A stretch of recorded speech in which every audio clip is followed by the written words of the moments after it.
ठीक है, कि वो दिखते कैसे हैं, उनकी फिजिकल प्रॉपर्टीज़ कैसी है। और non metals are generally solid और gases. Non metal normally solid या फिर गैसेस में होंगे। Non metal like sulphur, phosphorus, carbon are solid, while hydrogen, oxygen, nitrogen are gases. But सिर्फ एक ब्रोमीन ही एक ऐसा नॉन मेटल है बेटे जो लिक्विड स्टेट में है।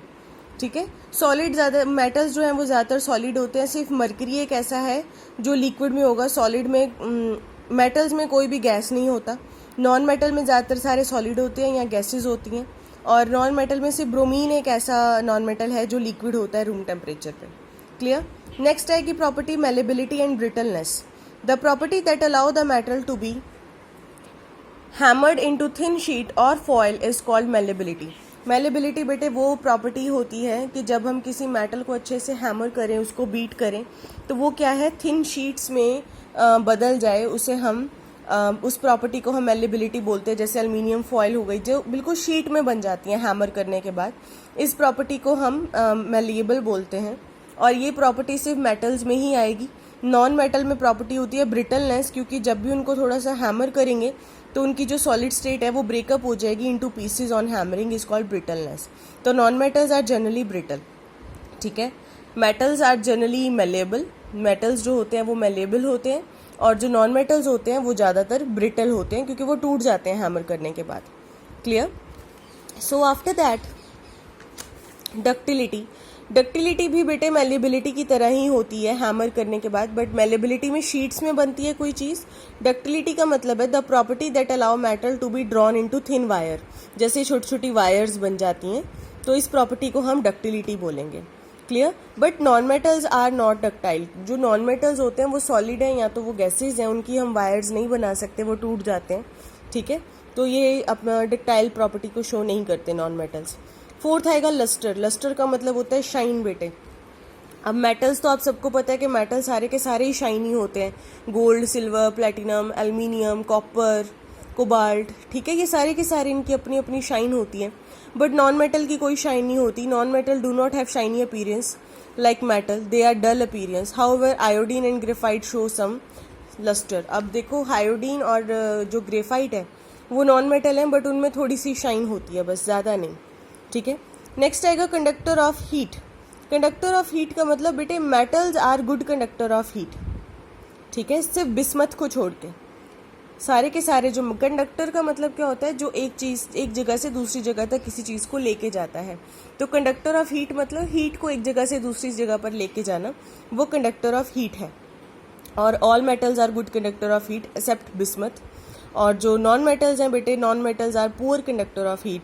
Diamond is the form of carbon is only non metal that is good conductor of heat. Diamond सिर्फ एक ऐसा नॉन मेटल है जो कि कार्बन की फॉर्म में आता है, जो एक गुड कंडक्टर ऑफ हीट में आ सकता है। Otherwise all metals are poor conductor of heat, all non metals are poor conductor of heat and metals are good conductor of heat.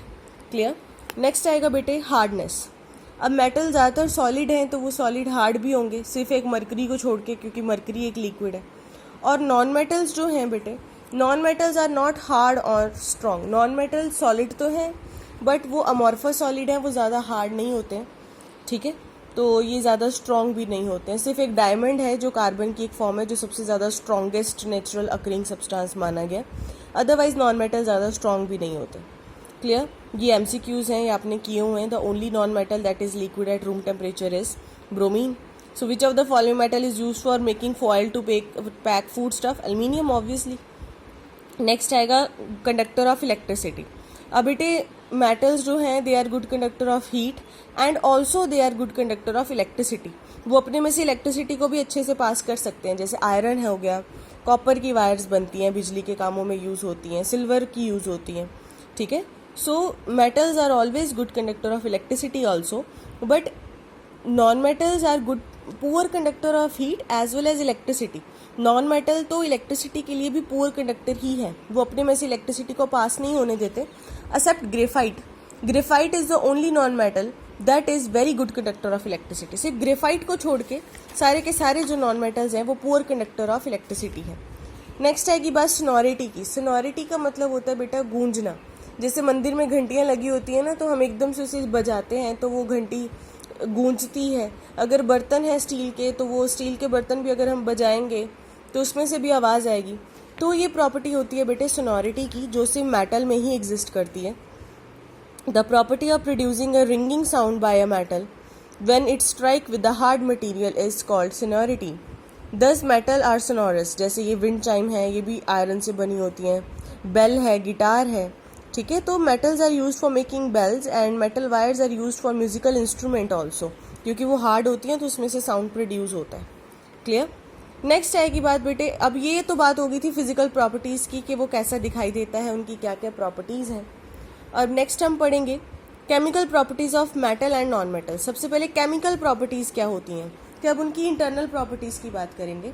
Reaction with oxygen, metal react with oxygen to form metal oxide and they are basic in nature. ये चीज़ आप cram कर लो कि कोई भी metal अगर oxygen के साथ रिएक्ट करेगा तो वो मेटल ऑक्साइड ही बनाता है और वो सारे के सारे बेसिक होते हैं। क्लियर। एंड आफ्टर दैट इसकी एक बेस्ट एग्जांपल है रस्टिंग ऑफ आयरन की। जब भी आयरन ऑक्सीजन और वाटर को, आयरन में जब भी ऑक्सीजन और वाटर उसे मिलेगी तो वो हाइड्रेटेड आयरन ऑक्साइड बन जाएगा, जिसे हम रस्ट बोलते हैं, जंग लगना बोलते हैं, और ये रेडिश ब्राउन इन कलर होगा। बेटे अगर आपसे डेफिनेशन नहीं भी लर्न होती, जस्ट आप 2 लाइन की डेफिनेशन लिख दो और ये वाली रिएक्शन लिख दोगे ना, तो आपको फुल मार्क्स मिलेंगे। साइंस में स्पेशली केमिस्ट्री में आपको रिएक्शंस के फुल मार्क्स मिलते हैं, ठीक है। और दूसरी बात ये भी है, देखो कॉपर में ऑक्सीजन ऐड की, वाटर और कार्बन डाइऑक्साइड की, तो कॉपर हाइड्रोक्साइड बन गया और कॉपर कार्बोनेट जो है वो अलग हो गया। तो ये ग्रीन कोटिंग ऑन ऑब्जेक्ट, आपने देखा होगा तांबे के बर्तन को जंग नहीं लगता, उसके ऊपर हरी हरी सी एक लेयर जम जाती है, ग्रीन कलर की लेयर जम जाती है। लोहे को जब जंग लगता है तो वो रेडिश ब्राउन कलर का हो जाता है, बट जब कॉपर को जंग लगता है तो वो ग्रीन कलर की लेयर देता है। क्लियर है ना। आफ्टर दैट उन्होंने एक लाइन यहाँ लिखी है, most of the non metal react with oxygen to form acidic oxide while other neutral oxide. जो नॉन मेटल है अगर वो ज़्यादातर ऑक्सीजन से रिएक्ट करेंगे तो वो एसिडिक ऑक्साइड बनाते हैं, while other form neutral oxide. अब देखो मेटल अगर ऑक्सीजन से रिएक्ट करें तो वो मेटल ऑक्साइड बनाएगा और वो बेसिक होते हैं, और अगर नॉन मेटल ऑक्सीजन से रिएक्ट करे तो वो एसिडिक ऑक्साइड बनाएगा और कुछ उसमें से न्यूट्रल ऑक्साइड बनाते हैं। क्लियर बेटा। नेक्स्ट आएगी बेटे reaction with water. Reaction with water, metal react with water and displace hydrogen from water to form a metal hydroxide, a metal oxide and hydrogen gas। जब भी कोई मेटल जो है, सपोज अगर ये सोडियम है, सोडियम एक मेटल होता है, वाटर के साथ रिएक्ट करेगा तो हमेशा हाइड्रोक्साइड बनाएगा, हाइड्रोजन गैस को रिलीज करेगा प्लस हीट रिलीज होगी उसमें से, ठीक है। जब भी कोई मेटल किसी वाटर के साथ रिएक्ट करेगा तो वो हमेशा मेटल हाइड्रोक्साइड बनाएगा। अगर आयरन है, आयरन वाटर के साथ करेगा तो वो आयरन हाइड्रोक्साइड, सोडियम है सोडियम हाइड्रोक्साइड, एल्यूमिनियम है एल्यूमिनियम हाइड्रोक्साइड बनाएगा, प्लस हाइड्रोजन गैस रिमूव होगी उसमें से। क्लियर है।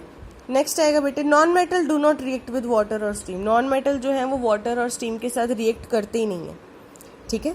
फिर आएगी बात reaction with acid.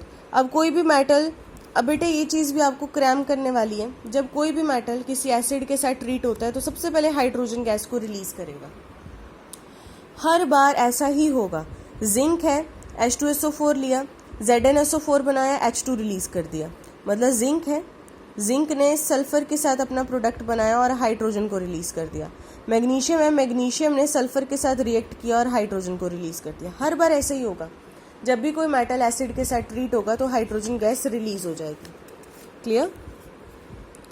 And after that ये MCQ है, metal react with oxygen to form basic oxide, sulphur react with oxygen to form sulphur dioxide. Clear. फिर आएगी बात reaction with bases. Reaction with bases जो है, metal react with bases to form their respective salt and hydrogen gas.